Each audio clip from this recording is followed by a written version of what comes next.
Senator Durbin. I'm sorry, Senator Shaheen, you were first. I apologize. That's okay. Thank you, Senator Durbin, and thank you, Chair Collins and Vice Chair Murray, for holding this hearing. And thank you to all of our witnesses for your very eloquent and powerful and compelling testimony this morning. You know, I'm sorry that Senator Kennedy left the hearing because I thought he was effective in pointing out that all of us support biomedical research, that we all think it's important. But what I think he missed was we all also oppose waste, fraud, and abuse in these programs. We all also think that the example that he used from Stanford is one that we all believe should be cracked down on, and that should not happen in these programs. And so let's not be distracted by that, because that's a red herring. The fact is that I wish we were as concerned about auditing the Department of Defense as we are about auditing these research grants. We'd probably be saving more money. And the reality is that what we're talking about in terms of this research doesn't save money, it costs money in the long run, as all of you have pointed out so well. Now, Dr. Parikh, I thought you have made a very compelling case about our ability to compete with China. And while we've focused on NIH and the FDA today in this hearing, other agencies, USAID, the CDC, our foreign assistance programs, have also helped form the foundation for global disease surveillance, for our public health preparedness, and for being able to address the kinds of diseases and cures that we want to talk about. So I wonder if you could speak to how the cuts to U.S. foreign assistance, particularly in the global disease surveillance arena, undermine not just our ability to develop biomedical innovations, but also our national security, given the risk of drug-resistant diseases and undetected outbreaks that have in the past evolved into global threats. Thank you, Senator. Please, Dr. Parikh. Thank you, Senator. Infectious disease doesn't know international boundaries, and you know, something that's happening half a world away can be here in 12 hours. And so we have to have the ability to understand what is circulating around the world. And that is it's a technological thing, it's a sociological thing, it is a relationship-based thing. You have to actually build relationships around the world. And so you end up with this ability, you know, where there are laboratories in South Africa that can help you identify something so that before it gets here, we have some idea of how to prepare. That is an extraordinary thing. It's not theoretical. It's happened in the past, and it will happen again. What it also has this element of soft power, of relationship building.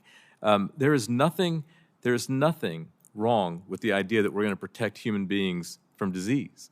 In fact, it is the one thing that I think we all share in common. And so when we as a country project that ability, when we increase that capacity around the world, we make a difference today in terms of those relationships, and tomorrow in terms of ensuring that we don't have epidemics that become real problematic in this country. Thank you. I agree. And sadly, what we've seen is a pullback in our foreign assistance programs in countries around the world, and we are now seeing China move in and taking over those programs in ways that not only affect our ability to get that information, but our national security. You know, I often think that if you can't get people to do something for the right reason, because it's the moral thing to do, sometimes you can get people to do something because it's cost effective to do that. And Dr. Esham, in New Hampshire, we are developing a real biomedical industry in our state. That's important to local economies throughout the state. They're jobs that fuel our small towns and cities. They are partnering with institutions like Dartmouth and the University of New Hampshire on breakthroughs. And can you talk, I thought you were very effective in talking about the role of the FDA, but can you talk about what stability at the FDA and NIH means, as we're looking at getting private investors to invest in growth around the country, certainly in our small towns in New Hampshire, those private investments have been critical as we've looked at how to build this industry.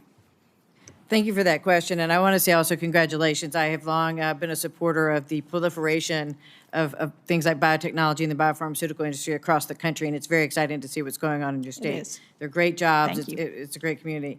I think, you know, it's in the title, right? It's the biomedical research ecosystem.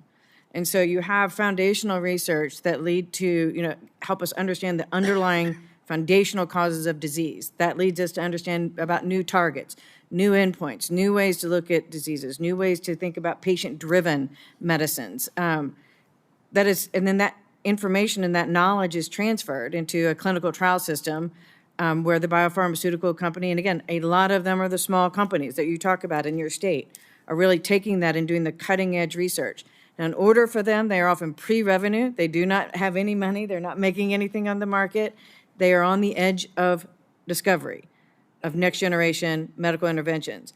And what they need is a ability to understand that the regulatory agency is capable, has the expertise required to evaluate on a scientifically based foundation how to evaluate the safety and efficacies of these medicines. And they need to understand that they have the capacity to move things forward in a timely manner, even if it's a no. A timely no is better than a long limbo period. That has profound impacts on the private investment community. And money is global. And so I think we have to be realistic about that. So the stronger the FDA here is in the United States, the more we can keep building biotech hubs like in your state. Thank you. Thank you all very much. I hope you feel like you heard a lot of support, bipartisan support on this committee for the work that you're doing. Thank you.